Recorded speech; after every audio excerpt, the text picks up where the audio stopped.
Please be seated.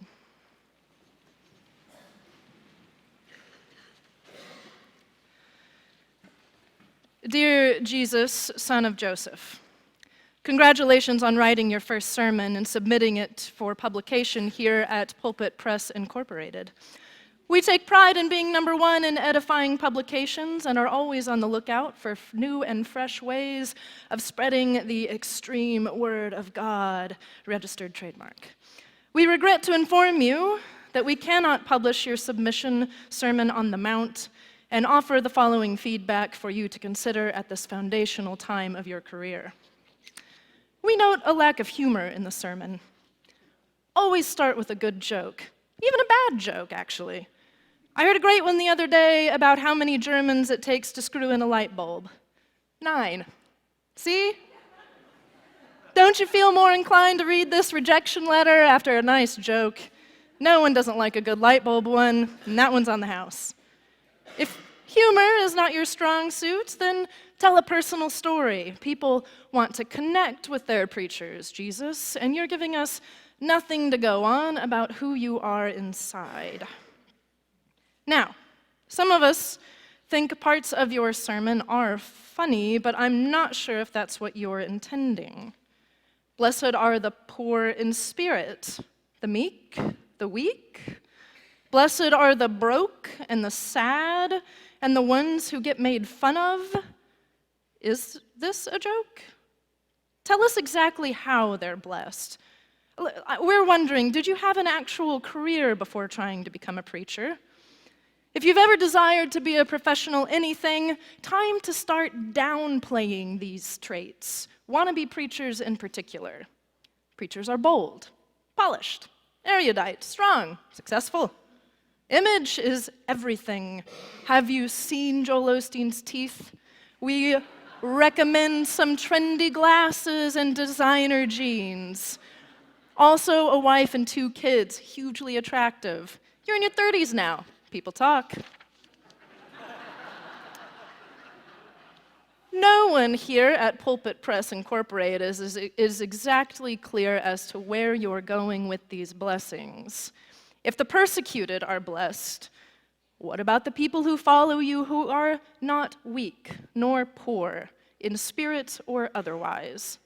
We think you'll alienate a portion of your followers by blessing people who don't look like them.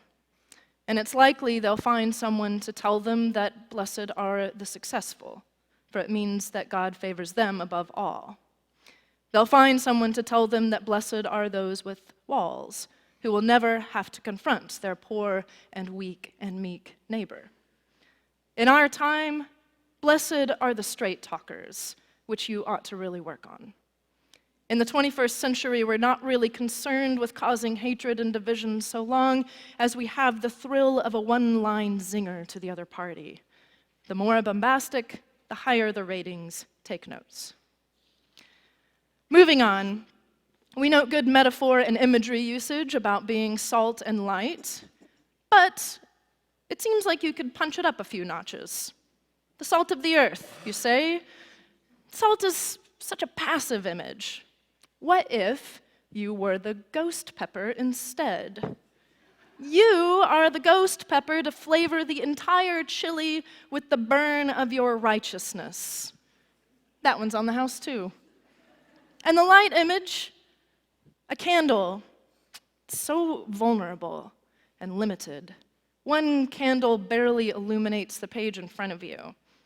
How about saying you're the strobe light to demand attention and eradicate any notion of mystery or darkness? This is actually our problem with the entire sermon, Jesus. You're making people think too hard.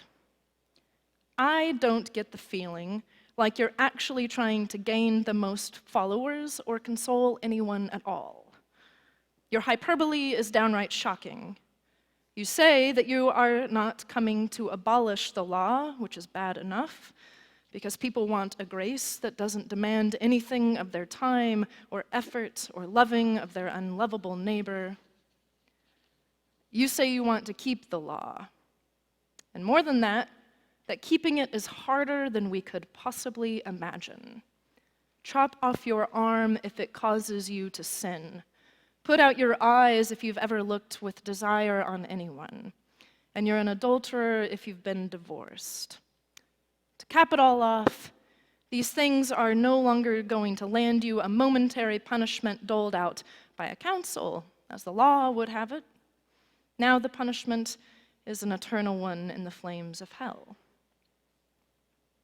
In your rendering, Jesus, no one gets out clean. No one has what it takes. Is this your point? Speaking personally and not as a representative of Pulpit Press Incorporated, I'll be honest, it sounds like the arc of the human story you're bringing us through here. A beginning and then a descent into loss and pain and out to the other side, changed somehow, directed outward to the journeys of others. If you were right, it would mean that those of us who are strong and bold and able and joyful actually need the grace and blessedness that can only be found in our neighbors. It would also mean that the frightened, weak, neurotic places of ourselves, so carefully concealed, are where you are found, where you will bless. It would mean that we would have to look beyond our own comfortable, constructed communities for the place where God dwells, for the people on whom God's blessing resides. If we are the light of the world, truly, it would mean that we would need our neighbor's light to go into the darkness of our existence, because one person's fragile candle can only illuminate so much. If we are the salt of the earth and we lost our saltiness, it would mean our neighbor could be the one maybe to replenish our stock. If this were all about pointing us to the world beyond us, it would mean that our actions of violence and acquisition and lust and greed and betrayal have far-reaching consequences beyond our own personal judgment before God, that they affect our neighbors here and now, and that it would be better to lose a part of ourselves than to cause our neighbor to be left outside the bounds of communion. It would be better to put ourselves into the wilderness than to reject any seeking sanctuary. I don't know, Jesus.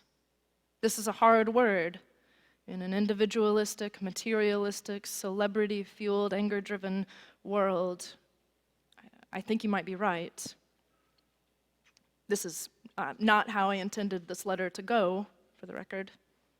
We'll reconsider here. I still don't think you'll get published. Not many will go for it, what you're saying. And those who do will have a time keeping that lamp lit. But a few might. And they might be like a little salt or a little yeast worked into a large batch of dough, something to flavor and lift a whole community.